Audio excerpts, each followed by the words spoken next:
GPS.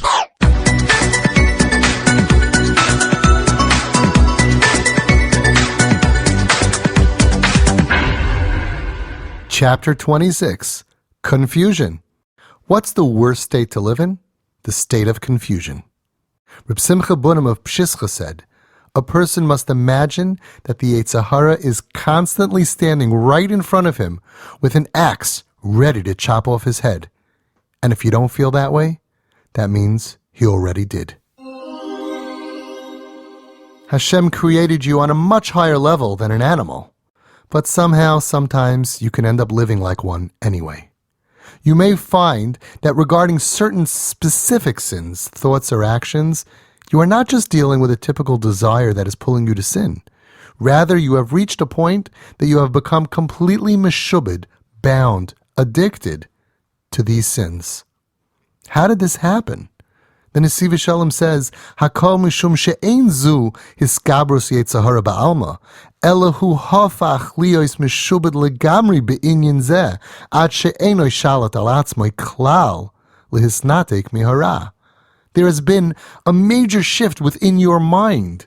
No longer are you overtaken by an external voice of temptation that is trying to convince you to go ahead and transgress the will of God. Rather, the sin infiltrated your very existence, and now you find yourself internally drawn to these sins. At this point, you are actually a slave. You lost the self-control to detach yourself from them. You are now meshubed, bound, addicted to them, and at their mercy, you work for them. Once you're trapped, you can't see clearly anymore.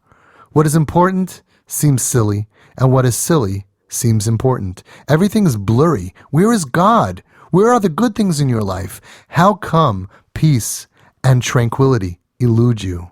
How come you can't appreciate the good in your life? Sweet and sour. A person can become physically sick, and things that are sweet will taste sour to him, and sour or spoiled things will taste sweet to him. The Nesiv Shalom explains that in the very same way, one who no longer feels spiritual pleasure will seek out bitter pleasure, and it will seem sweet to him. Everything is turned around. Sweet, wonderful spirituality, like Torah, mitzvos, Shabbos, Yom Tov, tastes disgusting. Whereas vulgar, vile, disgusting, temporary, physical pleasures suddenly seem quite nice and sweet. You find yourself smack in the middle of a hostile takeover as you try to run from the power that is trying to take over your mind. The Nesiv Shalom says, "Umehai taima yesh inyanim misuyamim asher kol kama sheyehudi makabel al atzmai v'chayzeru makabel einay mayoloi v'hu chayzer v'nichshal." This is why when it comes to these specific sins, even if you make a clear decision that you truly want to improve, your inner resolve and willpower are simply not strong enough, and you will continue to stumble over and over again.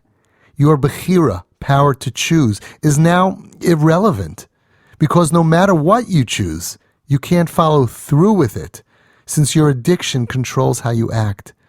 It's your addiction that's at the wheel, the driving force of your life. Your GPS has been hijacked. And there are many forms of chains that bind a person. There are chains that bind a person's ability to think, and then there are chains that bind a person's ability to feel. There are many different ways that a person becomes bound and gagged and completely meshubed to the forces of evil that surround him.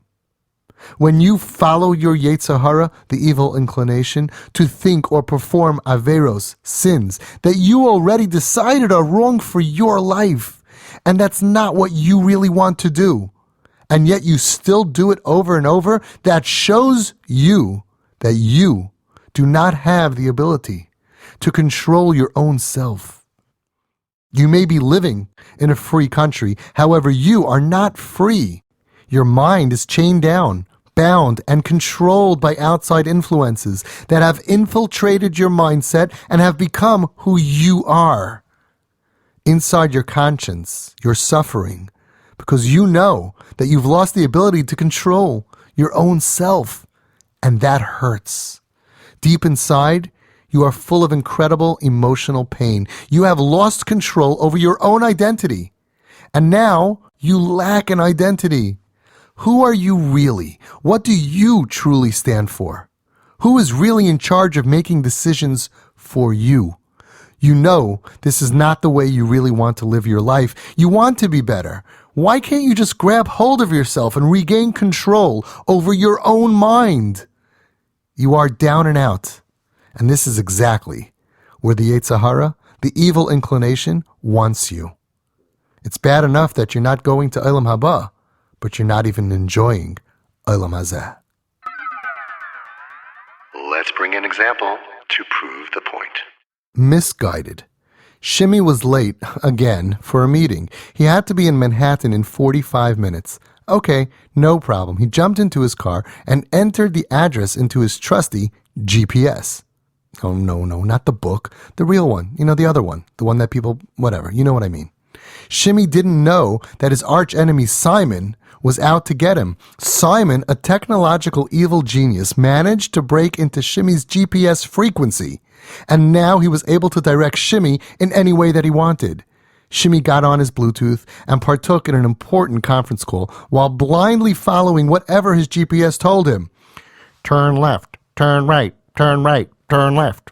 Simon was having so much fun, making Shimmy go around and around. After 2 hours, Shimmy missed his appointment and found himself under the tracks in a dangerous neighborhood and out of gas.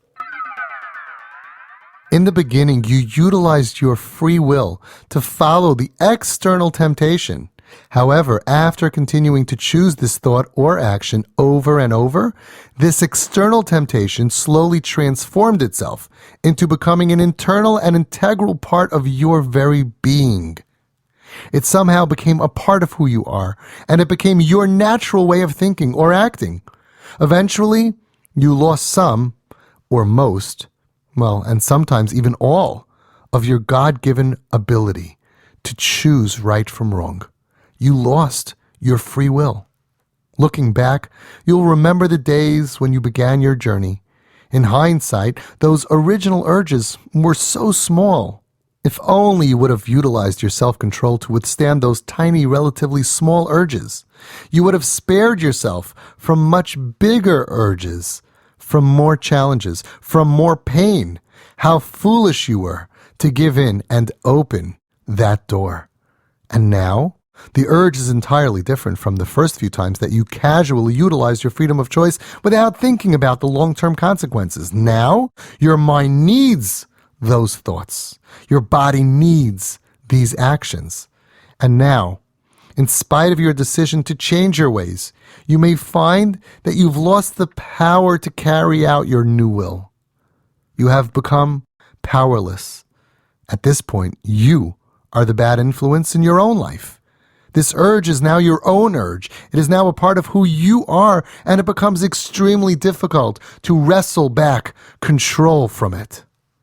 Just as one introduces a person by his descriptive title, a doctor, a lawyer, a rabbi, a bentorah, a businessman, an insurance salesman, etc., you have now become a smoker, an alcoholic, a drug addict, a compulsive gambler, a Baal Taiva, glutton, a Baal Gaiva, a haughty person. And this addiction is wedged deeply in your mind, affecting every decision you ever make, whether you realize it or not. Once you are controlled by something other than your own intellectual sound mind, this outside influence, which is now inside your mind, will bring you new interests, opinions, and desires that you have no way to stop. You think and feel that this is the real you, and you forget that this is only you in captivity. Let's bring an example to prove the point. Real bad influence. Matti had a very pure Yiddish mind, and unclean thoughts were foreign to him.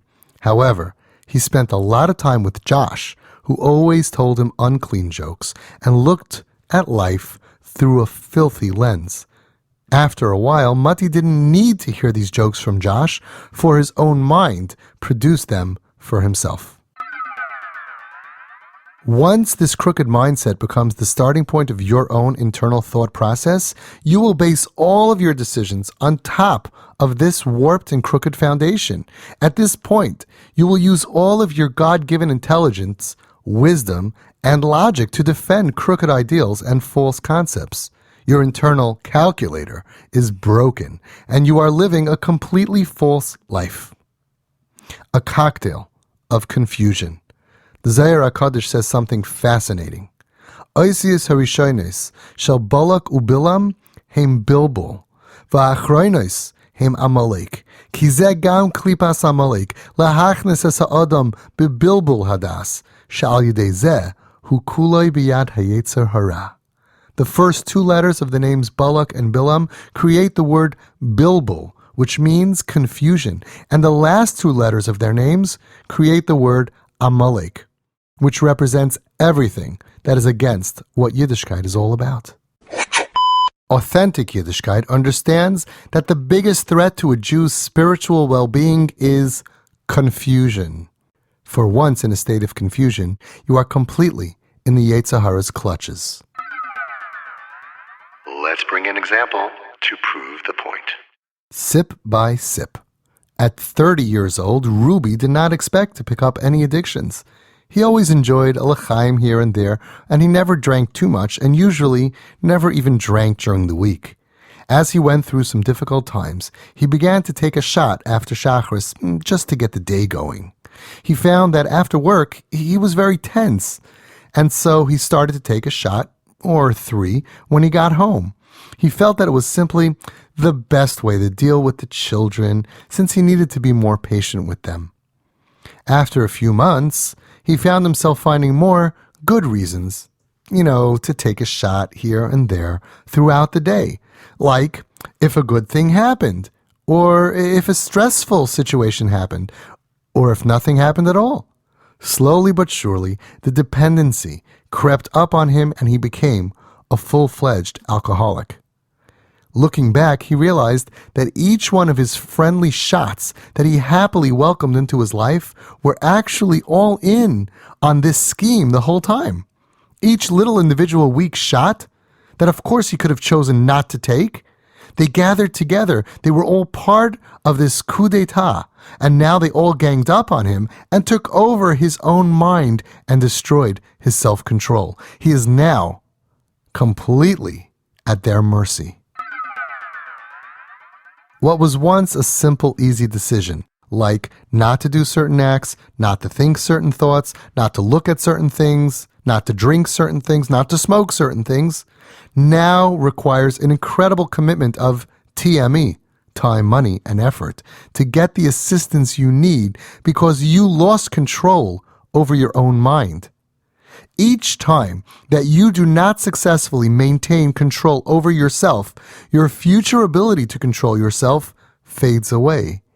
At this point, regarding these specific thoughts or actions, you are no different from any addict who lost control of his life.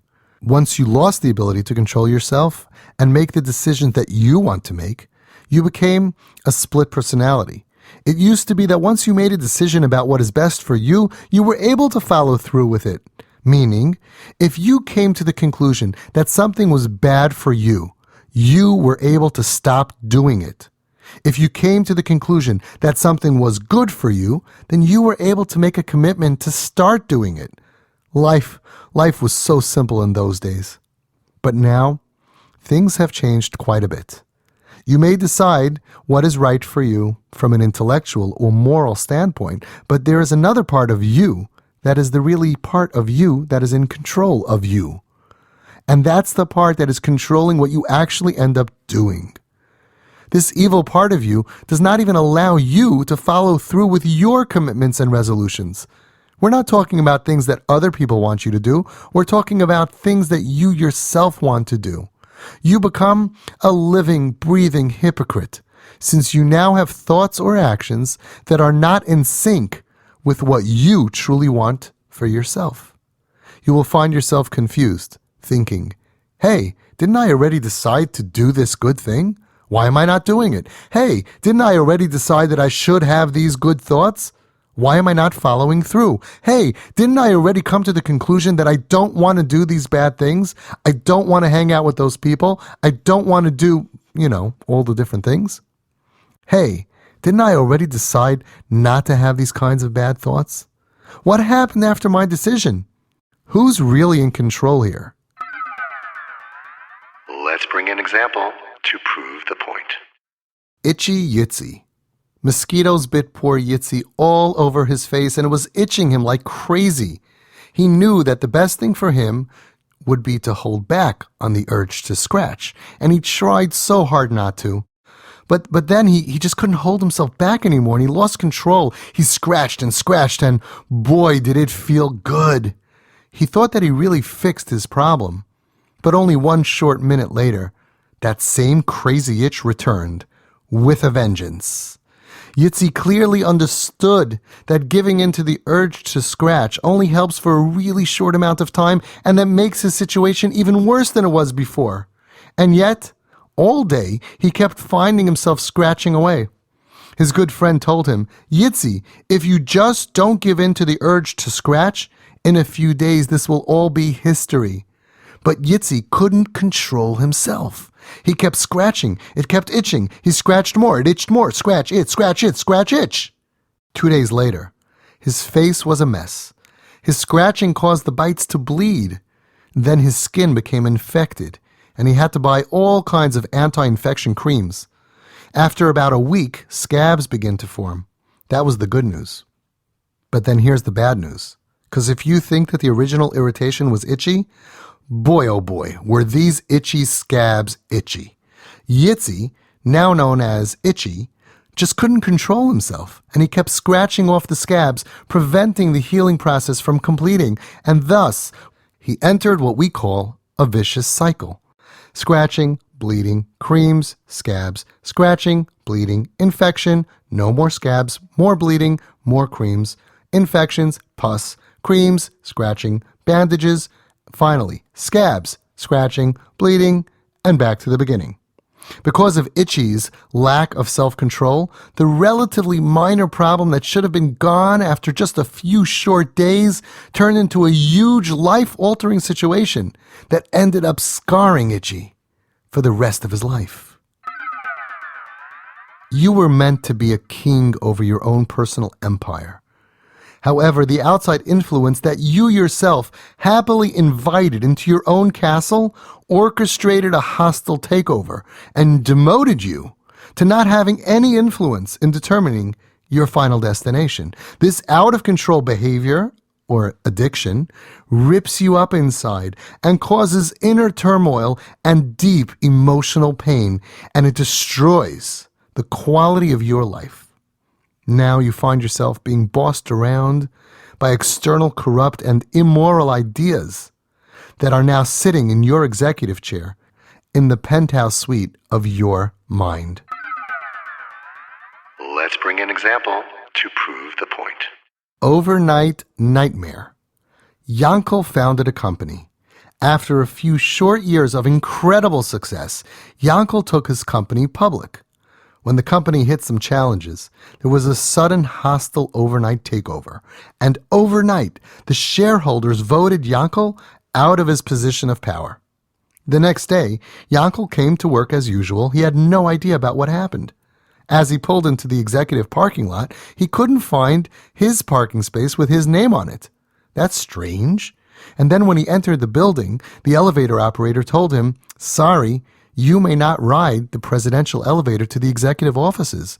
Rather, you must take the freight elevator down to your new cubicle in the shipping department."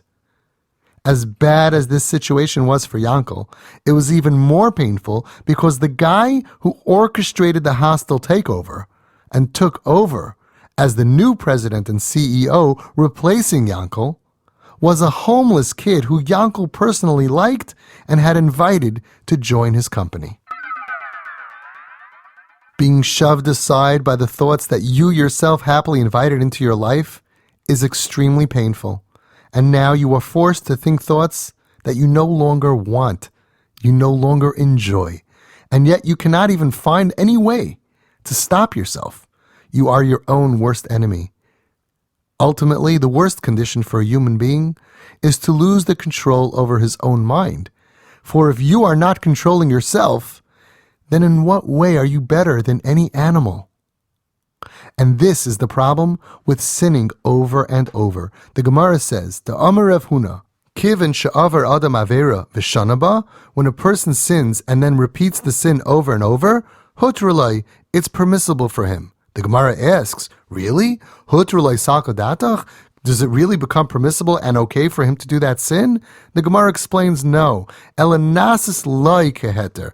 It becomes to him as if it's permissible. Meaning, after you sin over and over, then when faced with doing that sin again in the future, you become numb to the severity of the sin, and it will no longer strike you as such a horribly terrible thing to do. However, fasten your seatbelt for a deep lesson. The Nesivei Ema says, Adam hashaylit ba'atzmo uvetavaisav nikra asur kivin shehu kasher midine hatayra leumasai adam she'en lo shlita atzmis niyeh muter beli gvulim. The Hebrew word for something that is tied and bound is the word asur, to be bound, whereas something that is loose and unbound is called muter. Someone who follows the restrictions, the rules, the guidelines of Torah life is called asur, bound, since he is gebinden. He has control over himself. His mind is contained. Whereas someone who constantly gives into temptation is called mutter, unbound, since he has lost proper control over his own self. With this understanding of what the word asur and mutter means, bound and unbound, we can now go back and understand what the Gemara meant. Kivin she'avar adam avera v'shanaba, pam achar pam, oz machriv hu es kol haksharim sheyesh le min haTorah, u'memela nase loy ratzoloi mer ha'adam gufa keheter. When you keep on sinning over and over again, you damage your inner self by weakening your spiritual seatbelt and loosening the straps that secure you to a happy, pure Torah lifestyle.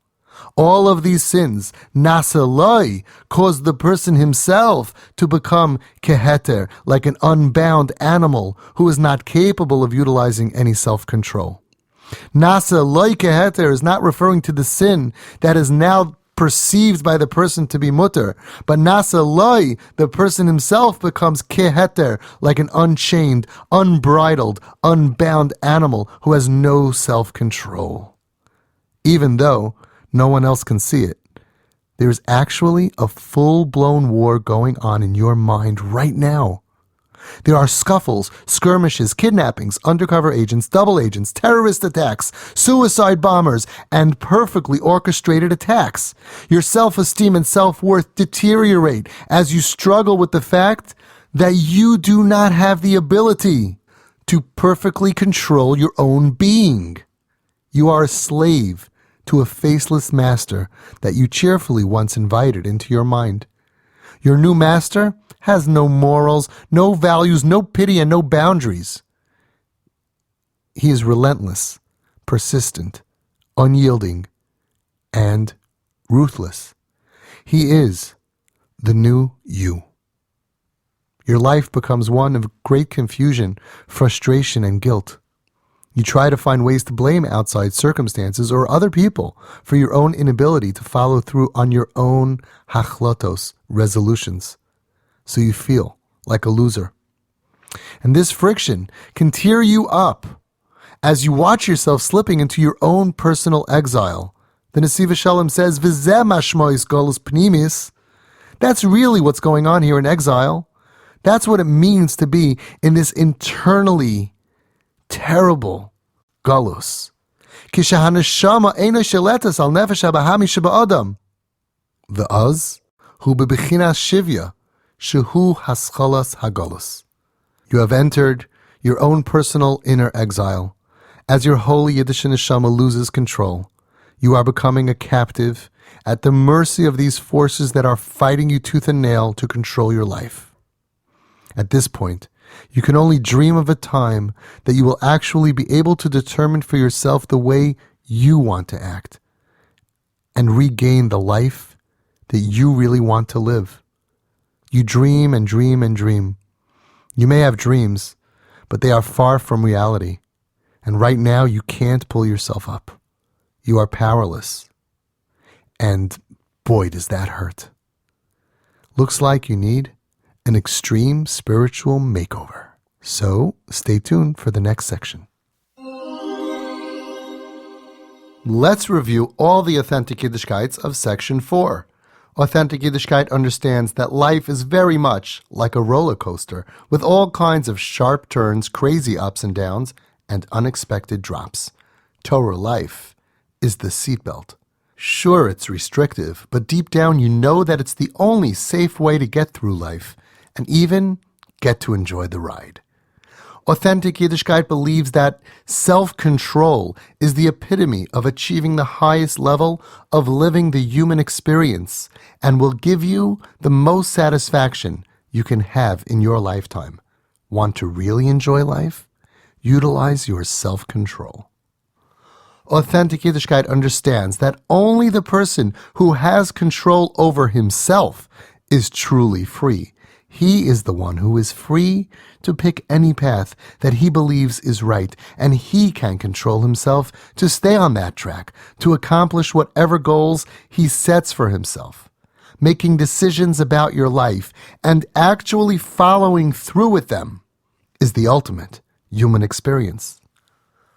Authentic Yiddishkeit understands that the real goal of the evil snake is to deflate you and water down your relationship with Hashem so that even when you manage to do something good, you're doing it with a very superficial mindset, thus losing your opportunity to connect with God as you would have and should have. This glides you further down the slippery slope toward disconnection.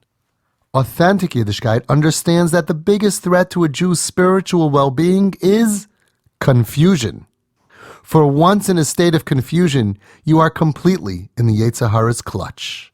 Authentic Yiddishkeit believes that tapping into your inner pain and allowing yourself to express your sincere yearning to improve your life and become closer to Hashem is the vehicle that will carry you from exile to redemption. Authentic Yiddishkeit understands that real happiness can only come when your angelic soul is content and satisfied. Authentic Yiddishkeit believes that your ability to feel internally happy and truly enjoy your life depends on the degree that you are connected to Hashem. Hashem is the source of all life. Therefore, when you connect to Hashem, you connect to the source of all life, and therefore you feel full of life. And you'll go higher.